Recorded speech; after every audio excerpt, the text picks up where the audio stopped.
Sunday Night Production.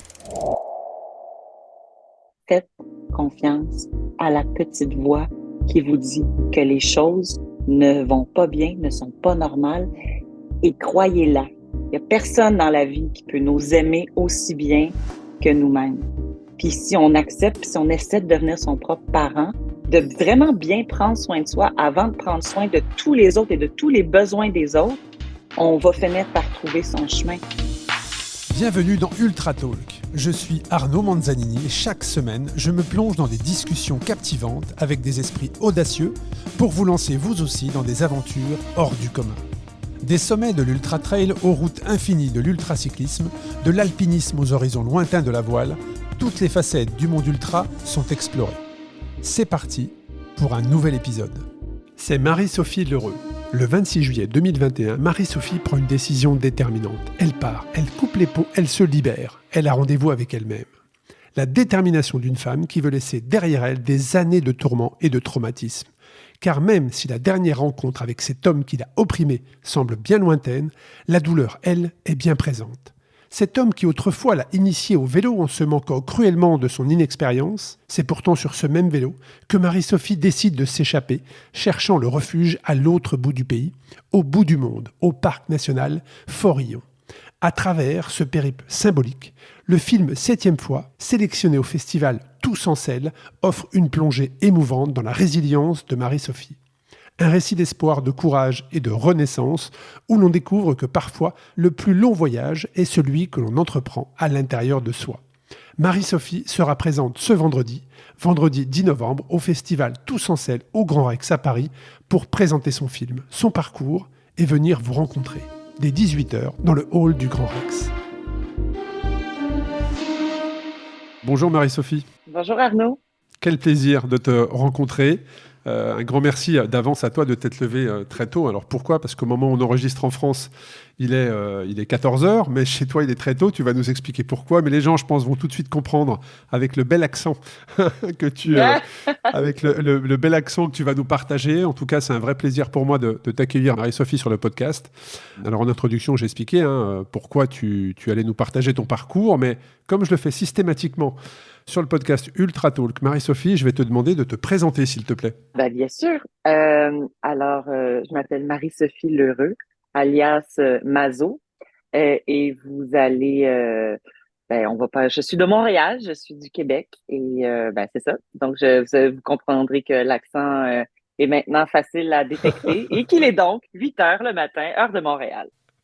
Un grand merci à toi pour cette présentation. Mais si tu es là, c'est pour nous parler de ton parcours, comme je le dis souvent, ultra inspirant, puisque alors, au moment où on se parle, on ne s'est pas encore rencontrés, mais on va se croiser forcément, puisque ton film que tu as partagé, le film 7e fois, qui offre une plongée émouvante dans la résilience dont tu fais preuve. Tu vas nous expliquer ton histoire, ton parcours, pourquoi ce film. Donc, ce film a été sélectionné pour le festival Tous en selle, qui aura lieu donc le vendredi 10 novembre au Grand Rex à Paris, avant de faire une grande tournée en France, mais aussi en Europe. Donc, je vous invite à vous inscrire, à réserver vos places si vous voulez voir les films magnifiques autour du vélo, puisque c'est vraiment le fil conducteur de ce festival Tous en selle, qu'a monté justement Jacques Benloulou il y a déjà quelques années. Donc on va se croiser là-bas, mais avant cela, est-ce que tu peux nous partager ton parcours, Marie-Sophie ? On va creuser au fur et à mesure de notre échange, mais surtout, parle-nous de ce film 7e fois. Bon, alors, en termes de parcours, ça peut être varié, là. J'ai fait beaucoup de choses dans ma vie, sur le plan de la carrière et sur le plan personnel aussi. Je vais vous parler du film tout d'abord. Donc, le film, alors, première des choses, l'idée n'était pas de faire un film. À la base, il n'y avait pas d'idée de film du tout. Je ne suis pas une cinéaste, je suis une journaliste, je suis même une ex-infirmière. Donc, ça ne m'a jamais traversé l'esprit dans ma vie de faire un film. Et un jour, je suis allée faire ce qu'on appelle les traversées de la Gaspésie avec des groupes qui faisaient du ski de randonnée, qui faisaient de la raquette, qui faisaient de la rando d'automne. Et c'est tellement beau en Gaspésie que je me disais, ah, ce serait bien un jour que je parte de Montréal puis que je m'en aille jusqu'à Forillon, à la pancarte du bout du monde. Ça serait cool. Et parce que bon, tout le monde parlait des défis qu'il avait fait dans sa vie. Puis j'ai rencontré un jeune Parisien là-bas, de même pas 20 ans à ce moment-là, Thomas, qui filmait les aventures de la traversée de la Gaspésie, donc ce qu'ils appellent la TDLG. Et après la pandémie, je me suis dit, j'ai perdu un boulot que j'occupais depuis 10 ans, puis je me suis dit, bon, là, je vais avoir 40 ans. J'avais vécu quelque chose dans ma vie personnelle d'assez difficile à l'âge de 30 ans et avant et un peu avant et un peu après, mais particulièrement à 30 ans parce que je suis ce genre de femme qui a annulé son propre mariage 2 semaines avant la tenue de la cérémonie pour des raisons quand même graves. Euh, et ça m'a pris beaucoup de temps d'en remettre. Et j'ai décidé donc, pour me remettre de cette histoire un peu difficile, de régler mon bagage avant mes 40 ans. Et à 39 ans, je me suis dit, ça y est, j'ai le goût de le faire. J'ai le goût de partir de Montréal et de m'en aller jusqu'en Gaspésie, de faire les 1200 kilomètres qui séparent ma petite rue du quartier Rosemont, Petite Patrie, à la pancarte du bout du monde en Gaspésie. Et de fil en aiguille, je me suis tellement emballée. Moi, quand je rentre dans un projet, je rentre dans un projet. Euh, je me suis préparée sur le plan logistique. Ça a été un peu fou parce que j'ai décidé que j'avais en tête de le faire depuis longtemps. J'ai décidé de le faire 2 mois avant de partir. Donc, je m'entraînais, je me préparais depuis toujours, mais là, c'était vraiment soudainement, je vais partir et je vais m'organiser pour voyager aussi léger que possible parce que autant au plan métaphorique qu'au plan logistique. Et de fil en aiguille, j'ai décidé de faire une levée de fonds en me disant, ben, j'aimerais ça faire une levée de fonds pour aider ceux qui m'ont déjà aidé par le passé. Et là, je continue à faire la levée de fonds. La levée de fonds fonctionne à plein régime. En moins de 2 mois, on a recueilli 61 000 canadiens. C'est peut-être l'équivalent, si on veut, de 90 000, 100 000 euros. Et j'ai appelé Thomas, dont je me souvenais, et qui réside à Matane, qui est en Gaspésie, ben Bas-Saint-Laurent, Gaspésie, quand même loin, c'est à 5 heures de route de Montréal en voiture. Et j'ai dit à Thomas, j'écoute, je sais pas, j'ai dit, j'avais bien aimé les images que tu avais faites de la Gaspésie. Serais-tu game de faire un film avec moi? Et ben peut-être, je sais pas, on verra, jasons, discutons. Et finalement, le projet a pris forme. Et j'ai décidé de consacrer les 3 quarts de la levée de fonds à un organisme de prévention en violence conjugale et familiale. Et j'ai décidé de garder le quart de la somme pour faire un film. Donc, qui est autofinancé, mais financé dans le fond par plein de gens qui appuient cette cause-là. Donc, c'est mon film, mais c'est aussi le film d'un paquet de personnes qui ont mis l'épaule à la roue. Et puis, ben, on a fait un film avec ça. On n'a pas tourné les 11 jours de l'aventure, mais on a tourné le début, un peu au milieu et surtout la fin. Donc, ouais, puis ça a été tout un processus faire un film quand on n'a jamais fait de film. Je suis une fille qui écrit assez naturellement, mais j'ai jamais fait de film, moi, dans la vie. Je pensais même que j'écrirais un livre avant de faire un film. Bon, en tout cas, voilà, je pense que tu as bien positionné l'introduction, qui tu étais. Je pense que les gens ont compris. On va creuser tout ça, parce que dans ce que tu as dit, moi, j'ai plein de questions. Alors, c'est ce qui est super intéressant, et on va creuser tout ça. C'est que les personnes ont compris que ce film, 7e fois, tournait autour de justement de la violence conjugale et les violences faites aux femmes, que tu as porté justement avec cette résilience et ce projet pour mettre en lumière aussi ce qui se passait. Tu vas nous en parler, mais je rembobine un petit peu l'histoire. Ce que j'aime beaucoup faire sur le podcast, c'est explique-nous déjà comment tu as switché d'infirmière à journaliste. C'était quoi le déclic? C'était quoi le déclic avant de découvrir le vélo et de partir sur cette aventure? Je vais te parler de ça, mais je vais juste te dire par rapport à l'initiative du film d'abord, c'est contre la violence faite en contexte conjugal, familial, que ce soit aux femmes ou pas aux femmes. Tu fais bien de préciser. Ça arrive aux hommes aussi. Exactement. Exactement, tu fais bien de préciser. Pour le déclic, écoute. C'était quoi? Tu aimais écrire, et puis c'était une opportunité, une rencontre qui t'ont fait devenir journaliste?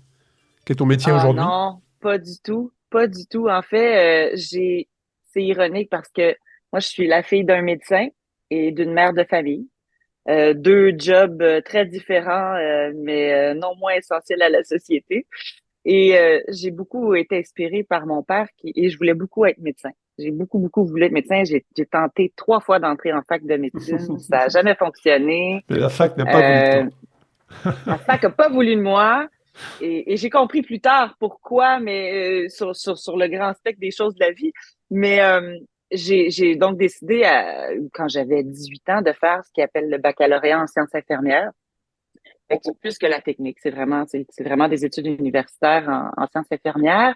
J'ai obtenu mon bac à 21 ans, puis à 21 ans, j'étais officiellement infirmière clinicienne. J'ai commencé à pratiquer en centre hospitalier, en milieu communautaire. J'ai vu beaucoup de gens. J'ai pratiqué pendant 5 ans le métier.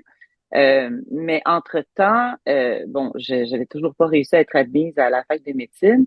Et puis à un moment donné, je me suis regardée dans le miroir, et je me suis dit, ouais, mais la vérité, c'est que depuis que tu es tout petite, c'est pas des ouvrages de médecine que tu lis, hein. T'écoutes de la musique, t'écris des choses, t'aimes parler devant les gens, t'aimes le théâtre, t'aimes la danse. J'étais très douée en chant à ce moment-là, puis même dans la jeune vingtaine, je chantais dans les bars, je chantais du jazz. Donc plutôt un profil émotif, créatif. Ouais, émotif, créatif, puis en même temps très outillé sur le plan intellectuel et scientifique et pragmatique et logique.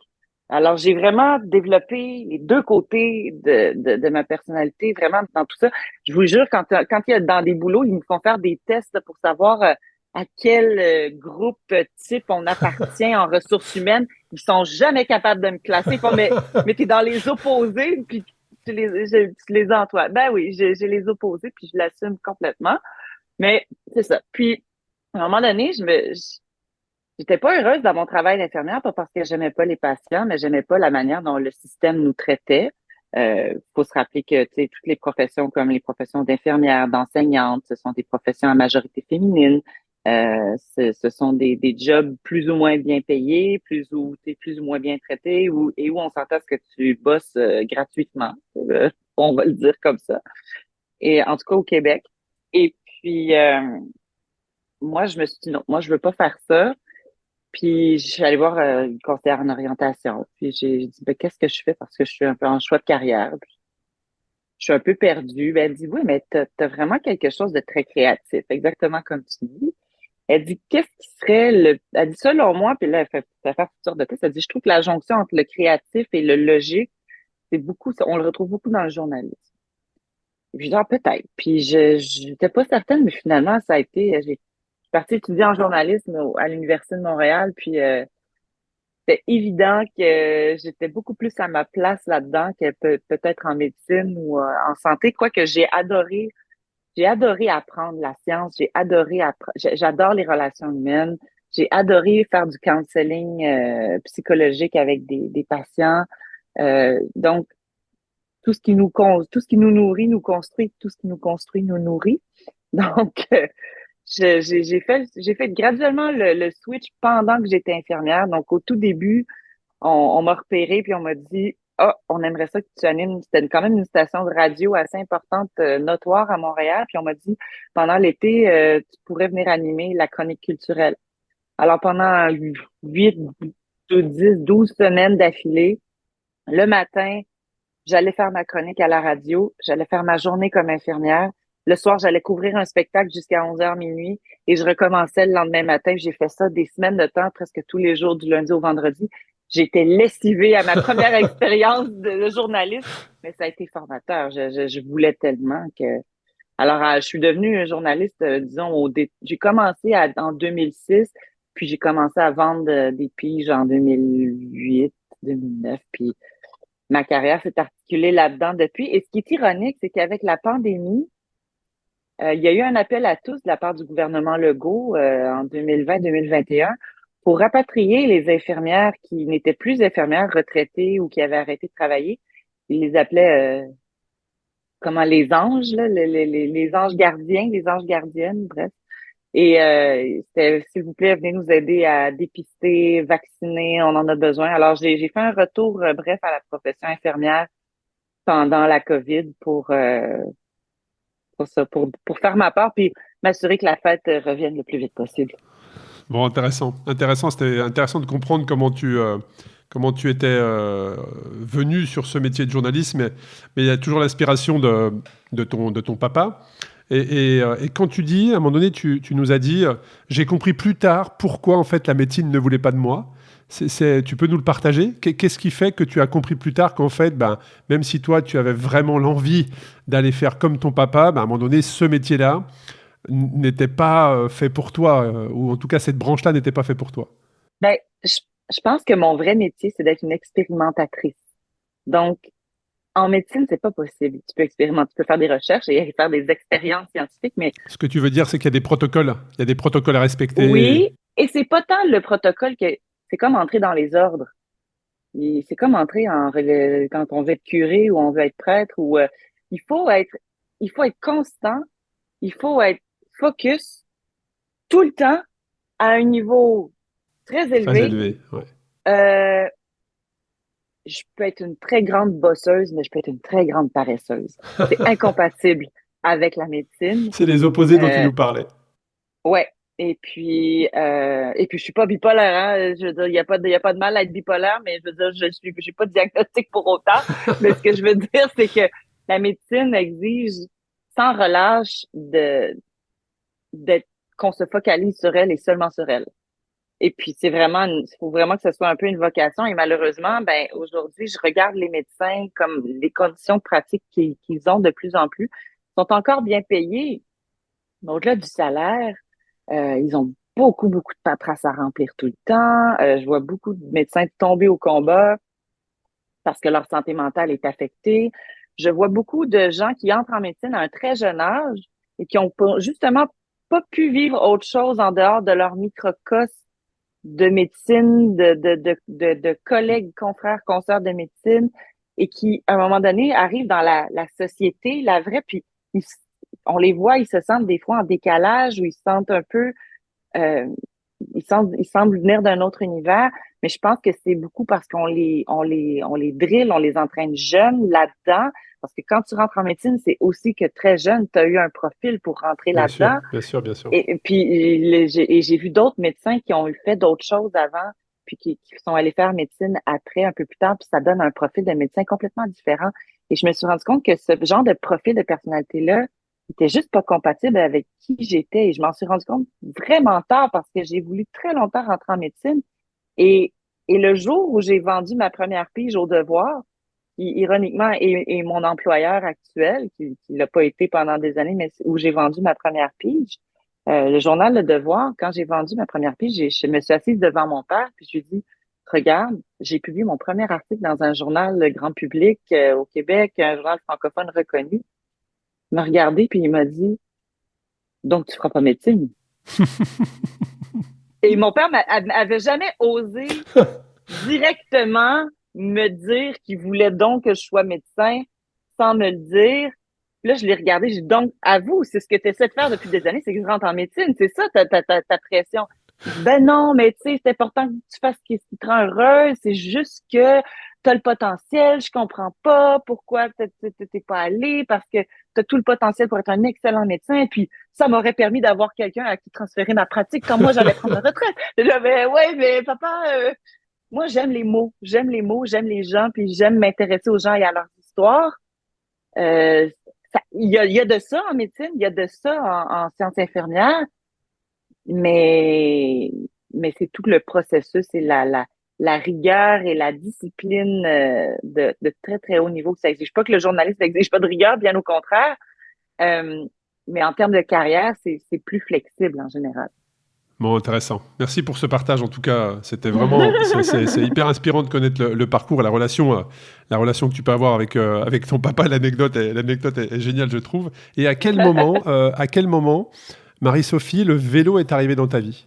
Ah ben là, ça, c'est une autre histoire. C'est une autre histoire. C'est pour ça que je te pose cette question, justement. Et ce qui est très drôle, Arnaud, c'est que, et t'as compris, je t'ai décrit comment j'étais plus jeune, et j'ai jamais prononcé le mot sport, hein. J'ai jamais prononcé le mot sport. Je ne suis pas une sportive, je ne suis pas une athlète. J'ai fait de la danse de l'âge de 3 à 4, 13, 14 ans. J'ai fait les pointes, là, les pointes de ballet. j'étais très précoce en ballet. J'étais dans les groupes d'adultes à un très jeune âge. Mais outre ça, euh, Ah, ça nécessite une rigueur, hein. La danse classique dont tu parles, ça nécessite quand même une rigueur. Alors peut-être que toi, tu étais la créative du groupe, c'est peut-être ça. je te dirais que j'étais surtout, ben, je regardais comment ils me plaçaient dans les groupes quand j'étais petite fille. Je jurais avec les autres petites filles parce que on me disait et on disait à mes parents, elle est beaucoup plus vieille que son âge. On peut pas la placer avec des jeunes de son âge. Ça fonctionne pas. Ça fonctionne pas socialement. Alors, ils me plaçaient avec des adolescentes slash adultes, jeunes adultes et même des femmes dans la quarantaine. Euh, j'étais la plus jeune de mes groupes de danse, presque tout le temps systématiquement, mais j'arrivais à connecter avec les adultes, j'arrivais pas à connecter avec les enfants de mon âge. Donc, c'est ça, j'étais mais j'ai fait de la danse longtemps, jusqu'au jour où, et ça m'a tuée. J'avais 12 13 ans, je venais de rentrer au secondaire, ce que vous appelez probablement le lycée après les 6 premières années d'école au Québec. Et j'avais la même prof de danse depuis des années, puis bon, ça allait très bien. Puis je suis rentrée au collège, puis j'ai voulu faire partie d'une concentration danse. Et ben j'ai toujours eu un physique assez bâti, athlétique. Je suis pas un cure-dent, là. Et la professeure de danse a dit à ma mère, Madame, votre fille est trop grosse pour danser. Puis je l'ai su parce que je les ai entendus. Et ça m'a tellement heurtée, j'ai décidé que je ne toucherais plus à la danse. Puis j'ai eu une haine viscérale du sport après ça, encore plus. J'étais déjà pas douée, ballon chasseur, ballon poire, jouer à la tag. C'est dur d'entendre ça pour un enfant, une adolescente qui se construit. C'est dur d'entendre ça, on va dire, involontairement, en fait. C'est-à-dire qu'on ne te l'a pas Oui, dit. puis je venais juste de devenir ben, pubère là, à 11 ans, donc toutes les hormones, tout, c'est terrible. Puis je me suis dit non, tout ce qui était physique, ben, j'avais une haine de mon corps, j'avais une haine puis j'ai décidé que je ne ferais plus, j'allais me dissocier de mon corps. Le problème, c'est que, ben, le problème ou la bonne chose, c'est que j'ai découvert au même âge que j'avais de la voix pour chanter. Et c'était mes concerts d'école qui me disaient, ben, tu sais chanter, toi. Puis j'ai commencé à prendre des cours, puis mes parents ont découvert que, oh, OK, elle est vraiment encore meilleure en chant qu'en danse, là, la petite, là. Donc, ça m'a un peu réconcilié avec ce que ma voix, mon ventre, mon intérieur pouvait pousser, mais ça m'a pas réconcilié avec l'extérieur. Et donc, le sport, ça a toujours été un peu comme tout le monde, ben, oh là là, j'ai pas le goût d'aller faire du sport. Moi, 30 minutes, petite activité physique au gym, ça me branche pas tant. J'ai pas le goût de faire de sport d'équipe, j'ai pas le goût de courir. Ouais, pourquoi ils courent, les gens? C'est tellement stupide de courir. Je trouvais qu'il y avait aucun sens au sport. Et puis, je viens pas d'une famille de sportifs. Mais je viens pas du tout d'une famille de sportifs. Et je suis l'aînée. Je suis l'aînée de 4 enfants, donc j'ai pas de modèle de frère ou de sœur avant moi pour ça. J'avais littéralement aucun modèle sportif. Zéro. Puis, et bon, j'ai eu toutes sortes de petits copains, de chums, nous autres, on dit chums au Québec, là, on dit pas des petits amis ou des petites amies, on dit un chum ou une blonde. Alors, je me suis fait un chum à 25 ans. Je commençais ma carrière de journaliste. J'étais encore infirmière. Euh, et, et lui aussi était pas tant un sportif, mais mon, ben, il faut dire, dans ma famille, il y a des enjeux d'obésité chez des gens très proches de moi. Et mon chum d'alors était un très grand maigre, mais ça n'avait pas toujours été ainsi. Donc, il y avait lui aussi beaucoup d'enjeux face au corps, à la perception du corps. Et c'était pas un grand sportif, mais c'était un sportif de compensation, de compulsion. On devient un sportif pour gérer son image corporelle. Pas par amour du sport nécessairement. Et puis, un jour, on travaillait dans la même boîte. Pas au début, mais on a fini par travailler dans la même boîte. Puis, On trouvait que c'était très long en transport en commun, en autobus, en métro pour se rendre au boulot qui était sur la rive sud de Montréal. Montréal, c'est une île, donc il faut traverser des ponts. Et puis, on a décidé de se mettre au vélo pour faire le transit. Comme ça qu'on a commencé à faire du vélo. Lui, il est devenu très vite obsédé par le vélo, mais beaucoup plus que moi. J'ai quand même été initiée à ça. Il est rentré en club cyclo-sportif. Moi, je regardais ça du coin de l'œil, puis je trouvais que c'était un peu insensé, mais je me disais, oh, je pourrais lui faire plaisir puis essayer de joindre le club cyclo-sportif aussi, ce qui était ma hantise. Et la journée où je lui ai offert, en fait, c'était très, très drôle. Il s'est acheté un jersey de vélo, le jersey du club de vélo. Et il m'avait déjà dit, ah, tu devrais peut-être t'inscrire. Puis je suis pas sûre, je pense pas. Je pense pas que je fitterais là-dedans. Et à son anniversaire, j'ai acheté mon jersey de vélo. Je l'ai emballé. Mon cadeau, c'était je voulais lui faire part de mon ouverture d'esprit. Et quand il a déballé le jersey de vélo, il m'a regardé, mais je comprends pas. Il dit, c'est le jersey du club.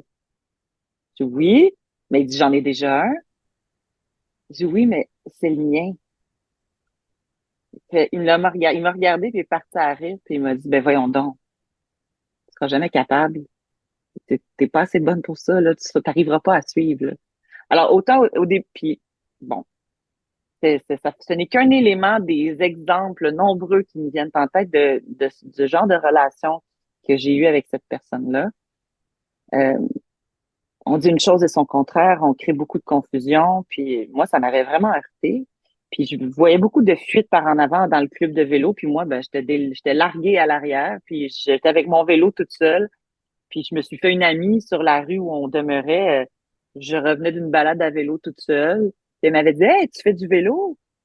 J'ai dit oui. Ben, je dis pas beaucoup, je viens juste de commencer. Puis on s'entend, 28 ans, 29 ans. Elle me dit, ben moi aussi, j'en fais que depuis quand même quelques années, mais elle dit, je me cherche des amis pour faire du vélo. Ah, ben, je dis, écoute, on ira rouler, mais je t'avertis, là, je suis pas très bonne, là. Puis j'ai vraiment gardé ça en tête, je suis pas très bonne parce que je le pensais, parce que On te le disait. Bah oui. mon copain me le disait, donc je suis pas bonne. Et ça a été un si grand coup de foudre amical que dans le film que vous allez voir, dans les premières scènes, elle est dans le film, cette personne-là. Euh, Son nom Donc est là, Karen. on parle d'une période, Marie-Sophie, où on remonte combien d'années en arrière par rapport à aujourd'hui? Cette rencontre avec cette personne, c'était il y a combien de temps? C'était on parle de 2011. Donc là, aujourd'hui, j'ai 41 ans. Donc, on fait le calcul. Je suis pas très bonne en calcul. Non, non, mais Mais, il y a 13 ans, quoi. mais Voilà, au moment où on il y va. a 13 ans. Il y a Oui, 12-13 ans. Ouais, ouais. ouais. Puis j'avais pas, c'est pas que j'avais jamais fait de vélo. Au contraire, ce qui m'est revenu en tête, c'est que quand j'étais jeune, j'habitais dans un quartier avec ma famille assez cossu, mais où on était vraiment, vraiment pas les plus riches. Pas assez riches pour être parmi les plus riches, mais pas assez pauvres pour être parmi les plus pauvres. Très, très moyenne, classe moyenne, ascendant, élite, mais pas vraiment. Puis donc les vélos à la maison, ben on se prêtait nos vélos parce que bon, on n'en achetait pas quatre, on en avait un, puis pour la famille, puis bon, on partait à vélo. Mais je me suis rappelé que je partais souvent à vélo toute seule pour explorer les environs, aller à la bibliothèque. Je m'enfuyais de la maison à vélo, puis j'avais complètement oublié que je faisais ça quand j'étais enfant. J'étais très, très exploratrice. Je rêvais de faire le tour du monde, puis je me suis rendu compte que j'ai rêvé à ça très jeune. C'est marrant que ça revienne à cette période-là, en fait. Ouais, c'est ça. Puis vers 29 ans, 28-29 ans, Est-ce que c'est une période où tu commençais à te sentir, on va dire, mentalement un peu plus, enfin, en difficulté? Parce que généralement, quand on se rattache comme ça à son enfance, ou quand on se retourne sur le chemin qu'on a parcouru et qu'on retourne chercher dans son enfance mais comment j'étais enfant, en fait? Qu'est-ce qui me faisait rêver enfant? Qu'est-ce qui m'inspirait enfant? Ça peut être un signe de déjà que mentalement, psychologiquement, on est en difficulté. Tu vois ce que je veux dire? ouais, ben c'est surtout qu'on a besoin de se reconnecter à qui on est souvent. Hein. Donc Exactement. c'est des flashs qui reviennent. Puis tu fais, hey, mais dans le fond, j'étais peut-être pas sportive, mais j'étais Mais j'aimais ça, exploratrice exactement. et Exactement. j'aimais ça. Et on est dans une société de performance, hein, donc on ne voit que l'aspect je suis douée ou je suis pas douée. Je peux suivre un groupe ou je ne peux pas suivre un groupe. Je peux franchir la distance, je ne peux pas franchir la distance. Je peux seulement si j'ai ces chiffres-là. Mais non, non, non, non, non. C'est pas ça, là. La vraie histoire, c'est qu'est-ce que t'aimes, puis pourquoi t'aimes ça. Et le vélo, quand j'ai commencé, ben c'est ça, j'ai commencé à faire du vélo pour quelqu'un, pour lui plaire, comme beaucoup de femmes font quand elles commencent à faire du vélo. Et quand je me suis... Puis là, ça a été houleux là, comme relation. On parle d'une relation qui a duré 10 ans. Et en 2012, à l'âge de 30 ans, c'est l'année où je devais me marier. Et cet été-là, mon chum a fait tellement de vélo, mais sans moi, il était devenu obsédé, se pesait constamment, pesait sa nourriture, surveillait ce que je mangeais. C'était pas très confortable. Ouais, Puis il en avait même basculé, en fait, il avait basculé du côté... c'est la bigorexie, hein, je crois. Hein, c'est-à-dire que où en fait, tout est lié. Orthorexie, bigorexie, là, Ouais, les où tout deux, est lié, là. en fait, tu es obsédé, en fait, ce qui conduit généralement au surentraînement et à une charge mentale qui n'est plus très saine. Et tout ça t'a conduit effectivement, et il faut beaucoup de courage, hein, très clairement, de dire non à 2 semaines avant le mariage, alors que j'imagine que tout est prêt, voilà. Donc énormément de courage pour dire non. Et derrière, il se passe quoi, Marie-Sophie? C'est-à-dire que tu restes avec cet homme, tu pars vivre, te reconstruire. Après ce non, parce que c'est Oh violent non, quand non, même, hein, non. c'est violent. Enfin, comment Ben, ça c'est se très passe derrière? violent. C'est très violent, mais tout ça est un continuum et une dynamique hein, qui s'installe très tôt et qui se termine très longtemps après. Ça ne s'arrête pas la journée où tu annules un Bien mariage. sûr, bien sûr. Donc, moi, quand j'ai annulé le mariage, j'étais rendue à un stade où ça faisait plusieurs fois que j'essayais de partir, que je n'y arrivais pas, que je me faisais soit entourlouper, manipuler, dire des choses pour finalement je restais. Et il est arrivé un incident 3 semaines avant le mariage. Et là, ça m'a frappée parce qu'on prévoyait faire des enfants. Donc, je me suis dit, non, je suis en danger. Mes enfants sont en danger. J'avais pas d'enfants, j'étais pas enceinte. Mais je me disais, mes enfants sont en Mm. danger. J'étais pas capable de penser à moi, mais je pensais à mes enfants vont avoir ces parents-là.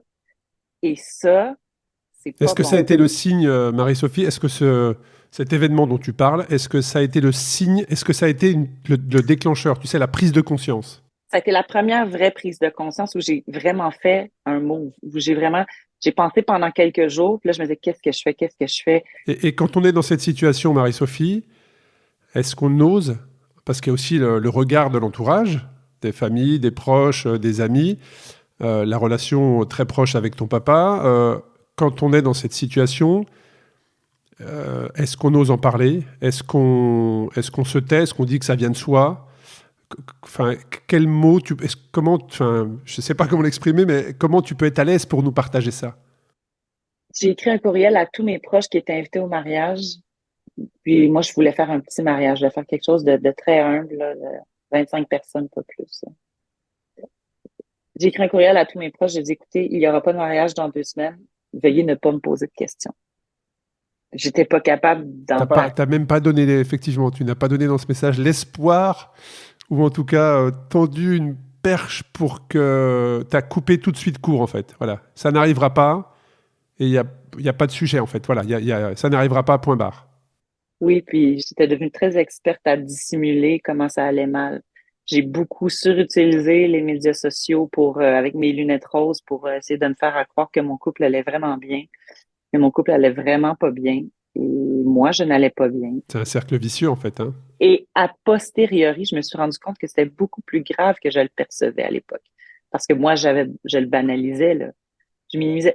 Vous savez, on dit souvent, puis c'est un peu pour ça, c'est un peu pour ça aussi qu'il y a un film au bout du chemin, c'est que je n'accepte pas la prémisse où des femmes ou des hommes disent je n'ai pas été battue physiquement, donc je n'ai pas vécu de violence, Alors, contrairement. ça allait être ma question, Marie-Sophie. C'est-à-dire que là, tu nous parles, parce que tu l'exprimes parfaitement bien, il y a plusieurs types de violences. Hein. Est-ce que tu as été victime d'une violence physique? Est-ce que tu as été victime d'une violence psychologique? Parce qu'il peut y avoir aussi des manipulations psychologiques qui détruisent des personnes.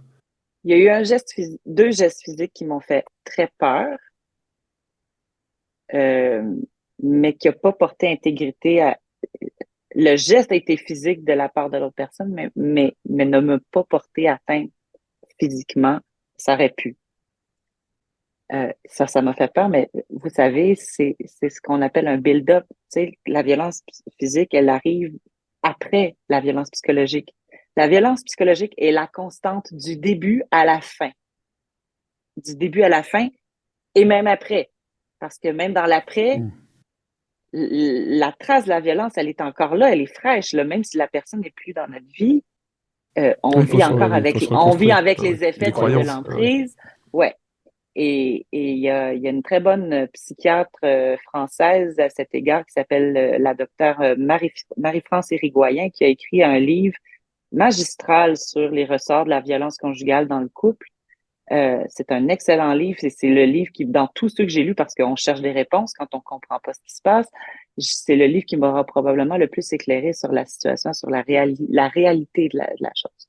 Alors, ce qu'il faut comprendre, c'est que même en annulant un mariage, l'histoire ne se termine jamais là tout de suite.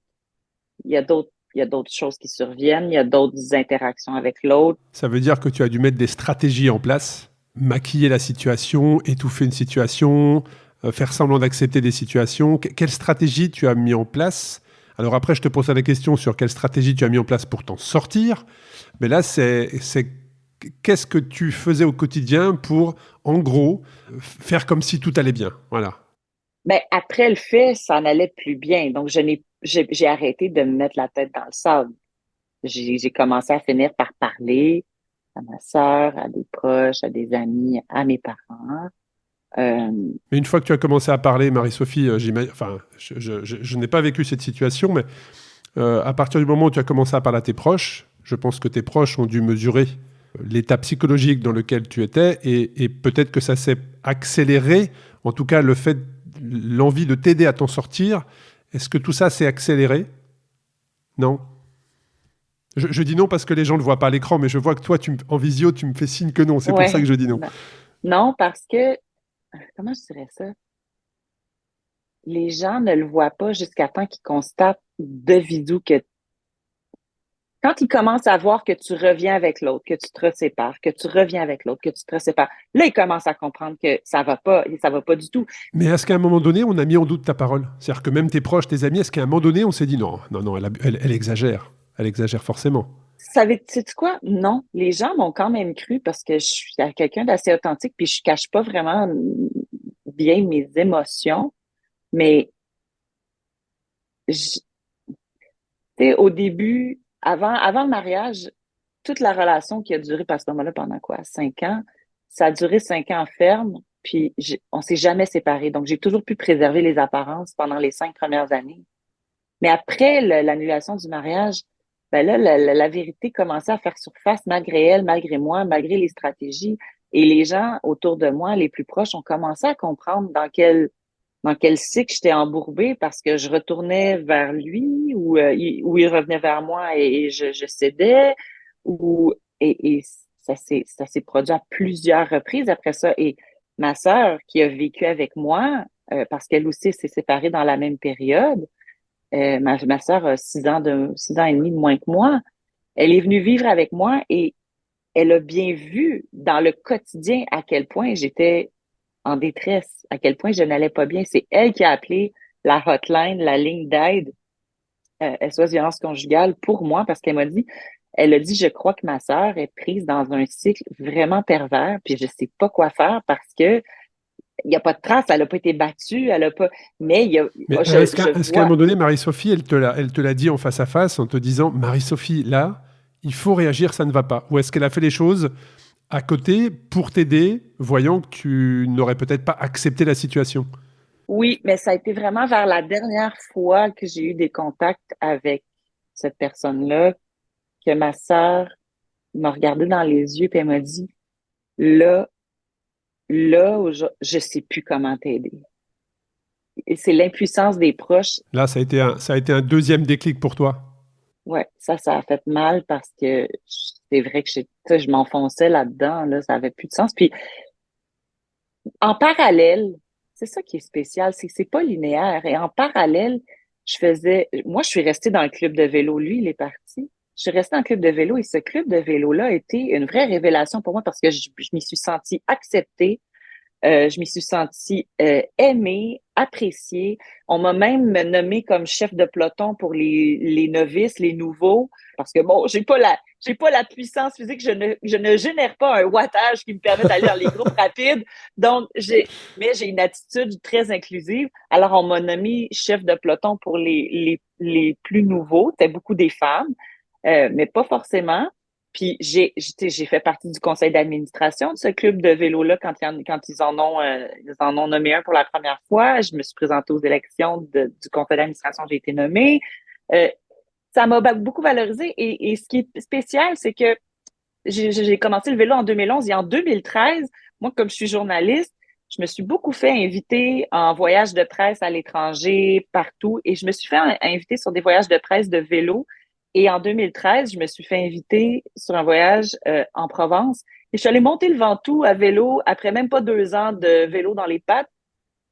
Donc, et je vivais tout ça en même temps, des séparations successives chaque année.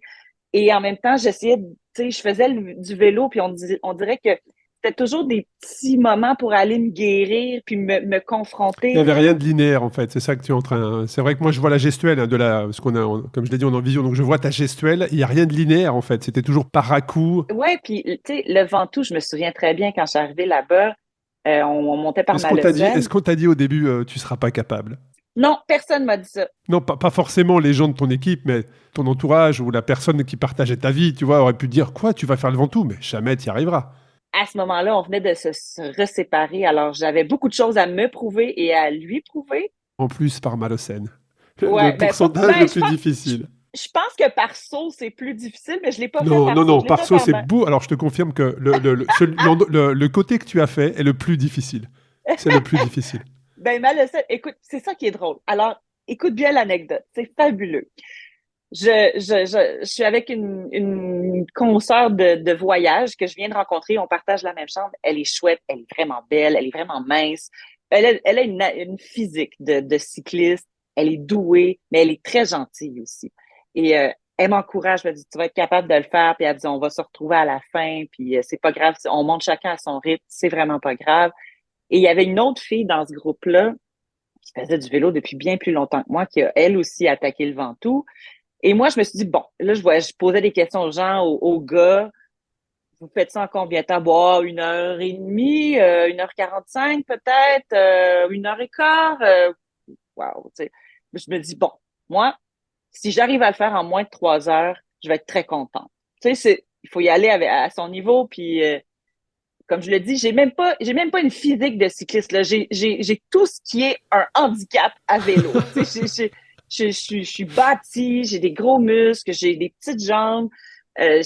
J'ai vraiment pas la totale pour faire du vélo, mais qu'est-ce que tu veux? C'est là-dessus que je me retrouve. Puis, je monte par Malocène et puis, c'est vraiment, C'est vraiment dur. dur, c'est dur. On est à la mi-septembre, début octobre.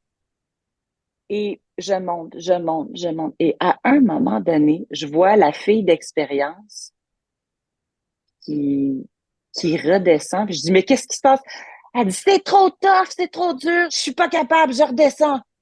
Là, je me suis dit, mais j'y arriverai jamais. Si elle, qui est expérimentée, elle redescend, elle abandonne, c'est sûr que je le finis pas.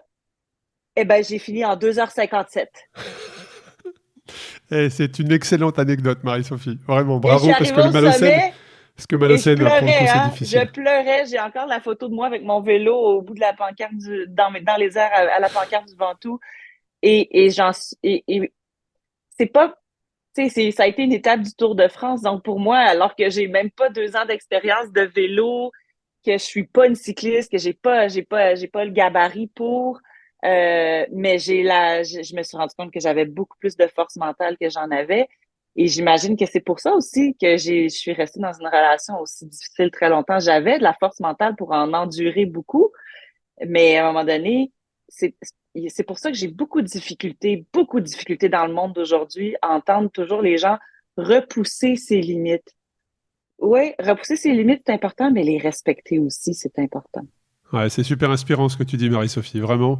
Et si je reviens sur le film, Septième fois, moi, quand j'ai lu ce titre et que j'ai lu le résumé, le teaser de ton film, je me suis dit, est-ce qu'elle est partie 6 fois de son couple, en fait? Est-ce qu'elle a dit non 6 fois? Est-ce que ça, c'est la septième fois? Septième départ, quelque part, mais là, cette fois-ci, c'est à vélo, vers, effectivement, cette région de Montréal très à l'est, qu'on appelle, effectivement, c'est le bout du monde, hein, effectivement, le parc national, pardon, de Forillon. Est-ce que j'ai vu juste ou est-ce que pas du tout? Bravo!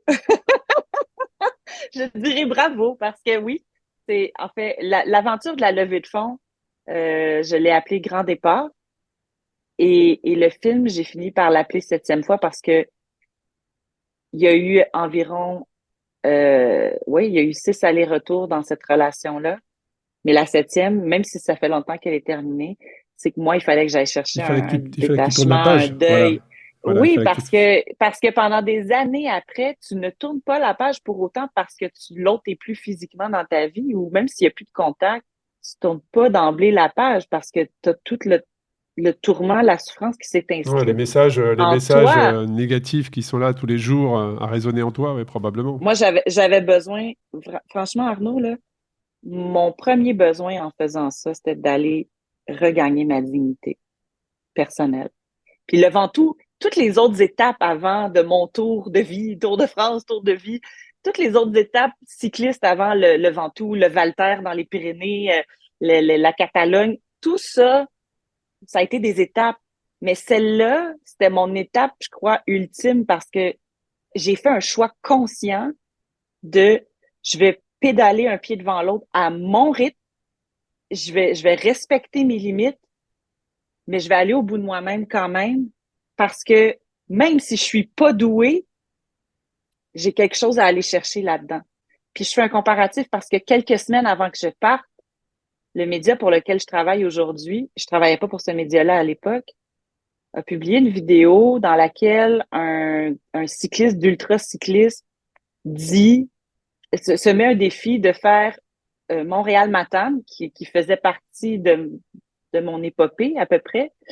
Et c'est à peu près quoi, je sais plus c'est combien de kilomètres, c'est peut-être 600, 700. Et lui, il s'était dit, je vais faire ça en 24 heures. Puis, il l'a fait en 27 heures, je crois, ou à peu près, avec aucun autre objectif que de rentrer dans son chiffre. Puis, quand je l'ai entendu à la caméra, il a dit, ah, les humains, les gens qui font en bas de 300 kilomètres, c'est pour les humains, c'est pour les mortels. Et ça m'a choquée parce que je me suis dit, ben c'est ça l'époque dans laquelle on est. Ouais, mais C'est tu vois, repousser les limites pour je ne sais trop quelle raison. Le problème, c'est que ton corps va s'user beaucoup plus prématurément, beaucoup plus vite quand tu fais ça. Et on venait me voir et on me disait, hey, t'as vu le gars, il a fait ça, c'est comme ce que tu t'en vas faire. Puis je disais, non, non, non, non, non. Moi, je m'en vais faire 11 jours. Je fais pas ça en 24 heures. Moi, je vais dormir dans un lit. Je vais manger un repas complet. Je vais prendre un déjeuner et je vais parcourir à mon rythme. Et si j'ai du vent d'eau, tant mieux. Si j'en ai pas, tant pis. Et si j'avance à 19 km/h plutôt que 28, ben, ce sera ça. Parce que je voulais absolument respecter le rythme. alors vous n'étiez pas aussi dans le même objectif de départ, hein. C'est vrai que tout ce que tu as Non, dit, c'est ça. c'était, franchement, moi j'en avais des frissons, Marie-Sophie, c'est hyper inspirant. Tout ce que tu dis est hyper inspirant. Aller reconquérir ma dignité, mais ça veut dire que c'était un rendez-vous avec toi-même que tu t'étais fixé, très clairement, hein, dans ce que tu décris. Tu avais rendez-vous avec toi-même, que ça soit 8, 9, 10 jours en jour, c'est pas grave. En tout cas, ce moment-là, c'était le tien. Voilà. C'était le C'était le tien. mien. Puis je te dirais que il y avait un parallèle pour moi à faire important. C'est la même chose que quand on fait un deuil d'une situation difficile, d'un proche qui décède ou de quand on est en deuil, le deuil non plus n'est pas linéaire. Deux, on ne peut pas aller plus vite que son deuil. On peut pas aller plus vite. Faut respecter le rythme. Ouais, On n'a pas le choix. sinon on est effectivement on est dans le déni de la situation Et on n'est et pas est-ce dans le que vécu. On n'est pas dans le vécu. Moi, quand je suis revenue de Gaspésie, je suis revenue en voiture avec mon vélo était déjà reparti avec un ami, mais je suis revenue en voiture avec quelqu'un et on franchissait en 1 heure ce que je prenais une journée à ouais, je franchir. comprends. Ouais, je comprends. Et c'est pas le même rythme qui s'inscrit dans ton corps, dans ta tête, mais c'est la même chose pour les événements de la vie. C'est la même chose. Et est-ce que beaucoup de larmes ont coulé sur tes joues, Marie-Sophie, durant ces 11 jours? Surtout vers la fin. Euh, Pourquoi plus vers la fin que le début? C'est que tu avais eu le temps de mûrir certaines réflexions sur les premiers jours, justement, qui amenaient à un aboutissement, une prise de conscience, un chapitre de vie qui se tourne? il y en a eu au début, il y en a eu à la fin. Au début, quand je me rappelle être arrivée au coin de la rue à côté de chez moi, en train de me diriger vers le point de départ, parce qu'au point de départ, je rejoignais deux copines qui m'accompagnaient pour la première journée. Et le vidéaste était déjà parti au point de rencontre et j'étais toute seule au coin de la rue. Et je me suis mise à pleurer au stop parce que je venais de réaliser que je m'en allais régler plusieurs choses de ma vie, pas juste cette relation-là. Je m'en allais régler des choses bien antérieures, des deuils qui ont fait mal bien antérieurement quand j'étais beaucoup plus jeune. Et je me suis dit, ça y est, je m'en vais régler des choses. Je m'en vais reprendre le contrôle sur une destinée, ou l'illusion du moins de l'avoir, mais j'avais l'impression vraiment que j'étais prête à me faire face. Et j'ai pleuré au début, mais c'est évidemment, j'ai encore plus pleuré à la fin, puis je vous dis pas pourquoi, parce que vous allez le voir dans le film, mais j'ai fait un gros ménage. En tout cas, c'est vrai que ce film, attends-toi à ce qu'au Grand Rex, hein, le 10 novembre, à Paris, pour le festival Tous en Scène, tu as 2500 personnes qui soient debout à la fin du film, très clairement. Attends-toi à ça. Voilà. L'épisode va être diffusé avant la parution, la Ah! parution au festival Tous en Scène. Mais en tout cas, moi, je sais que rien que de t'écouter à cœur ouvert comme ça, j'ai des frissons. J'imagine que les auditeurs et auditrices qui écoutent cet épisode, tu vas probablement recevoir beaucoup de messages. Hein. Attends-toi à ça également sur les réseaux sociaux ou sur tes différents possibilités de contact sur LinkedIn ou autre. Mais c'est hyper inspirant. Ça, voilà, ça met des poils, comme on dit. Hein. Attends-toi à ce qu'il y ait beaucoup d'émotions sur ton docu et que les 2500 personnes soient debout à la fin. Le 4 mai dernier, on a fait une projection Tous en selle Vélocité à Montréal, à la salle Pierre-Mercure. Et ça, c'est pas la capacité du Grand Rex, là, mais on avait 250 personnes. Et il y a un passage dans le film en particulier. Je m'attendais pas à ça, mais les gens se sont levés avant même que le film soit terminé. Et ça m'a saisi parce que j'ai senti l'émotion de tout le monde. Alors, si on parle de 250 personnes, puis que tu multiplies par 10, je veux même pas l'imaginer. C'est pour ça que je me touche le visage. Eh ben, prépare-toi. J'ai chaud juste d'y penser. Prépare-toi. Cette histoire, c'était il y a 2 ans, hein, Marie-Sophie, hein, avec un 7e départ, le 26 juillet 2021. Ouais. Comment ça va depuis? Ah, ça va bien. Ça va bien. J'ai découvert, ça va avoir l'air hyper cliché, là, mais j'ai découvert de quel bois je me chauffais. J'ai découvert qui j'étais au fin fond de moi. J'ai appris à apprécier beaucoup plus qui j'étais, même physiquement. J'ai encore de la difficulté avec ça, mais il y a beaucoup plus de paix là-dedans. Ça m'a permis de m'épanouir professionnellement encore plus. Ça m'a permis d'accorder de la valeur à ce qu'il y en a vraiment, puis un peu moins à ce qu'il n'y en a pas ou qui n'est que des paillettes et des confettis. Ça m'a ce qu'on appelle, je sais pas si vous dites ça chez vous, mais moi, ça m'a groundé. Ça m'a vraiment attaché les pieds et le cœur sur la terre. C'est important, hein. C'est vrai que c'est ce que tu décris dans une vie, quand on arrive à trouver cette sérénité-là, cet équilibre, le fait d'être bien ancré.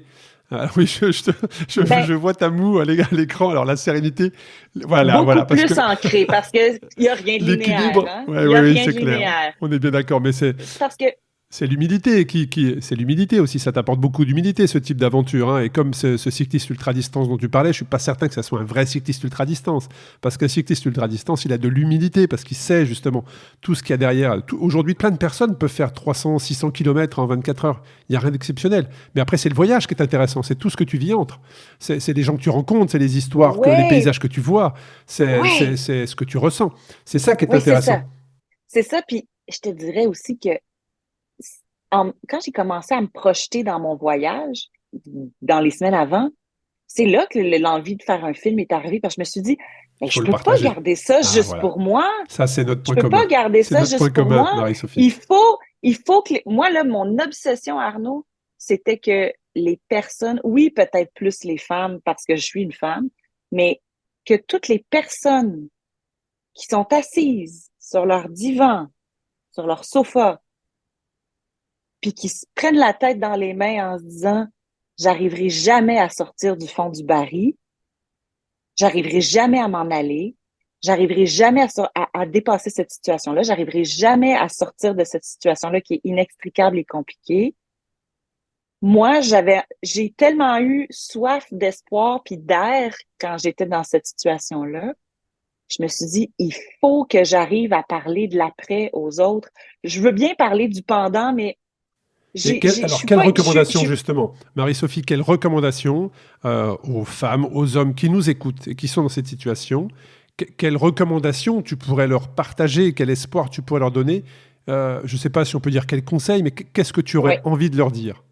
Ben, la première chose qui me vient spontanément en tête, là, Arnaud, c'est faites confiance à la petite voix qui vous dit que les choses ne vont pas bien, ne sont pas normales, et croyez-la. Parce que ça, là, ça ne trompe jamais, jamais, jamais. Cette petite voix, on l'étouffe parce qu'on rationalise, mais cette petite voix, c'est votre ressenti. C'est l'espèce d'enfant intérieur qui souffre puis qu'on veut pas écouter. Et souvent, je leur dis, il y a quelqu'un qui m'avait donné ce truc-là, puis ça m'a tellement aidé. Prenez une photo de vous, une belle photo de vous quand vous aviez 4 ans, 5 ans, petite école, maternelle. Regardez-vous, là. Gardez cette photo-là de vous, là. Puis dites-vous que la personne que vous faites souffrir en ce moment en ne partant pas, c'est cet enfant-là. Ça va faire mal, vous allez pleurer parce que moi, j'ai regardé cette photo-là de moi au collège français là, quand j'avais 5 ans. Puis ça m'a troublée parce que, vous savez, les douleurs, les souffrances qu'on porte, c'est beaucoup des souffrances et des douleurs qu'on traîne de très loin. Hein. Puis je commencerai pas à faire de la psychopop à 5 sous, c'est la faute à mon père, c'est la faute à ma mère. Mais il y a personne dans la vie qui peut nous aimer aussi bien que nous-mêmes. Puis il faut apprendre à devenir son propre parent. Puis si on accepte, puis si on essaie de devenir son propre parent, de vraiment bien prendre soin de soi avant de prendre soin de tous les autres et de tous les besoins des autres, on va finir par trouver son chemin. Mais il faut accepter que, on n'a peut-être pas reçu tout ce qu'on voulait de nos parents, puis c'est correct, puis c'est normal parce que nos parents font avec qui ils sont et eux, ils ont fait avec ce qu'étaient leurs propres parents. Mais il y a personne de mieux placé que nous pour nous aimer. Mais ça, il faut en prendre conscience et il faut faire les gestes pour le faire. C'est pour ça que je vous dis, la petite voix à l'intérieur qui vous dit « je ne me sens pas bien », ça s'arrête là. On n'a pas besoin de rationaliser plus. Je ne me sens pas bien. Je ne suis pas bien. J'ai mal. Je souffre. J'étouffe. Cette voix-là, il faut pas la tasser. Ça va être la voie vers quelque chose de beaucoup plus lumineux. Et j'aime aussi beaucoup dire aux gens qui vivent ça, les émotions, c'est pas des ennemis. Les émotions, c'est de l'information. C'est de l'information sur vous. Si vous voulez rationaliser, ben très bien. Gardez votre émotion et dites-vous, mon émotion, c'est une information. Une information au sujet de moi, personne humaine, née en telle année, de tel âge, qui vit telle chose. Qu'est-ce qu'on fait avec cette information-là? On peut la transformer en quelque chose de plus rationnel si ça nous sécurise. Si plonger dans l'émotion, c'est trop souffrant, c'est trop vertigineux. Mais il faut vraiment apprendre à écouter cette petite voix-là parce que c'est la seule qui va pouvoir vous guider dans tout ça. Puis c'est a posteriori que j'ai fini par le découvrir. Je le savais pas plus que les autres au début, mais à la fin du film, à la fin de l'aventure à Forion, je me suis dit, mais j'avais raison finalement. J'avais raison. J'avais raison de pas être bien. J'avais raison de me sentir mal. J'avais raison. C'est vrai que c'est bien de se dire ça parfois. J'avais raison. J'avais raison de vouloir partir. J'avais raison de vouloir partir. Puis il m'est arrivé quelque chose en 2018, puis je donnerai pas tous les détails, mais qui m'a confirmé que ce que je vivais, c'était pas une C'était lubie. pas normal. Ouais. C'était parce que j'étais pas la seule à avoir vécu ça.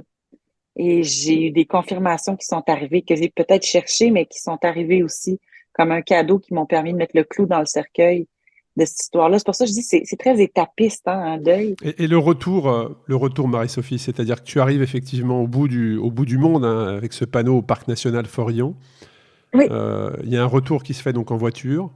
Est-ce que ce retour, il est silencieux? Est-ce que la Ah, personne qui vient te chercher, la personne qui te raccompagne, est-ce que tu lui partages en accéléré toutes tes émotions, ou est-ce que justement c'est un moment, c'est ton moment à toi, c'est le moment où on se dit, voilà, j'ai fait ce que je voulais, j'avais raison, comme tu l'as dit, maintenant je sais qui je suis, place à une nouvelle vie, un nouveau départ, quelque chose comme ça, tu vois, très philosophique, mais enfin, comment s'est passé ce retour? Qui est aussi probablement un point d'ancrage. c'est très gênant à raconter, mais je vais vous le raconter quand même. Je devais revenir en avion à l'origine avec mon vélo. Et finalement, il y a un ami qui est venu chercher, qui était dans le coin en Gaspésie pour une cliente. Puis il a dit, ben, je vais ramener ton vélo à Montréal, puis profite des quelques derniers jours ici avant ton avion. Sauf que j'ai rencontré un homme là-bas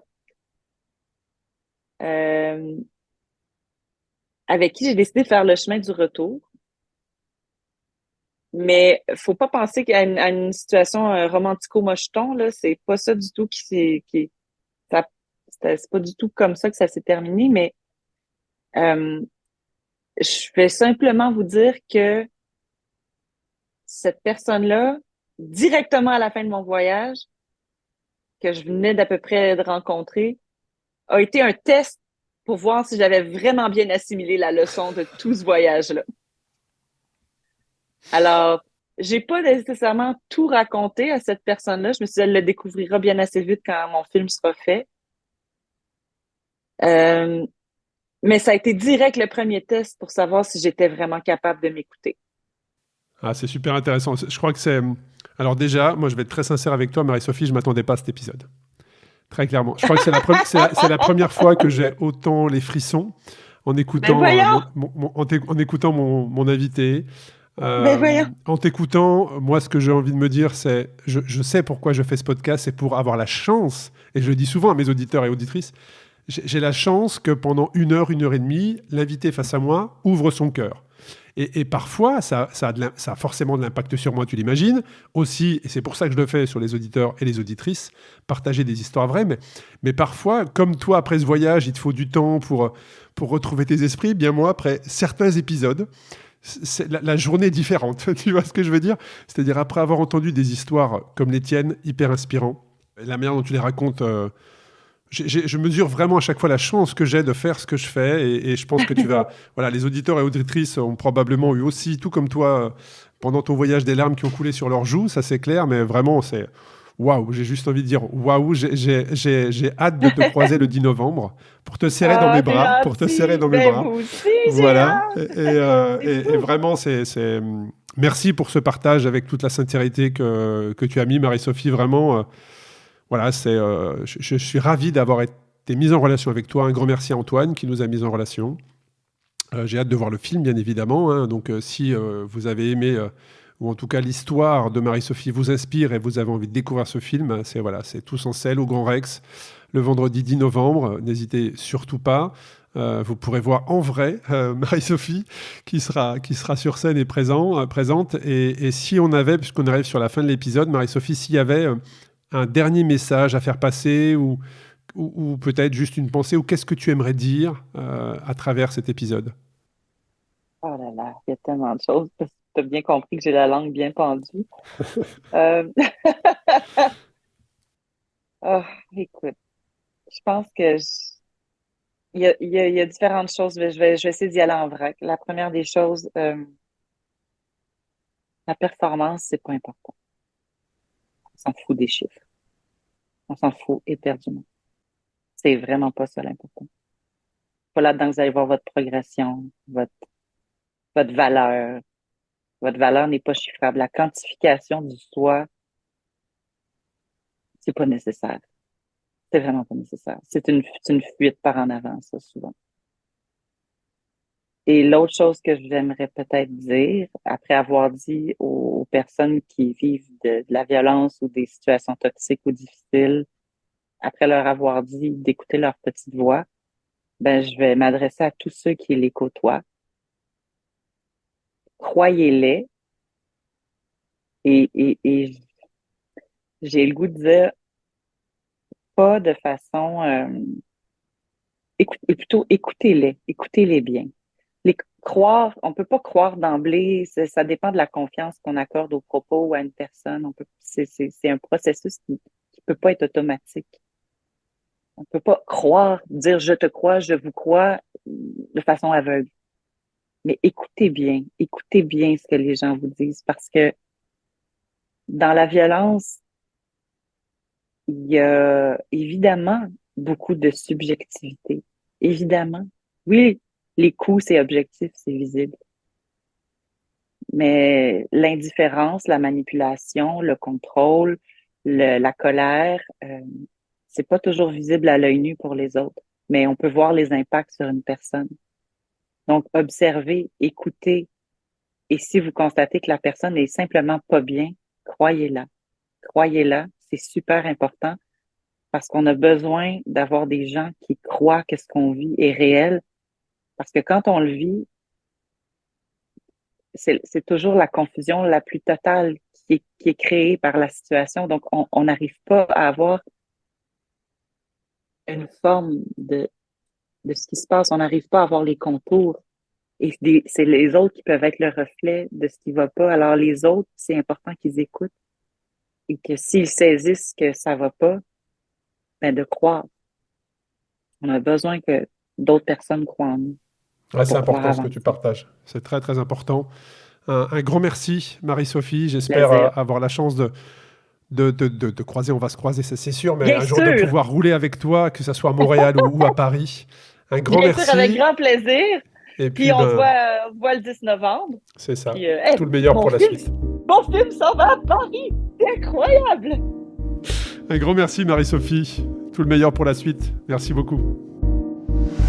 Merci d'avoir écouté cet épisode captivant d'Ultra Talk. J'espère que cette conversation inspirante avec des individus audacieux vous a laissé avec de nouvelles perspectives et une motivation renouvelée. N'oubliez pas que vous aussi, vous pouvez embrasser l'extraordinaire dans votre propre vie. Restez connectés sur les réseaux sociaux Ultra Talk et sur le site ultratalk-podcast.com. Continuez à vous aventurer et à repousser vos limites. À la semaine prochaine pour un nouvel épisode passionnant d'Ultra Talk.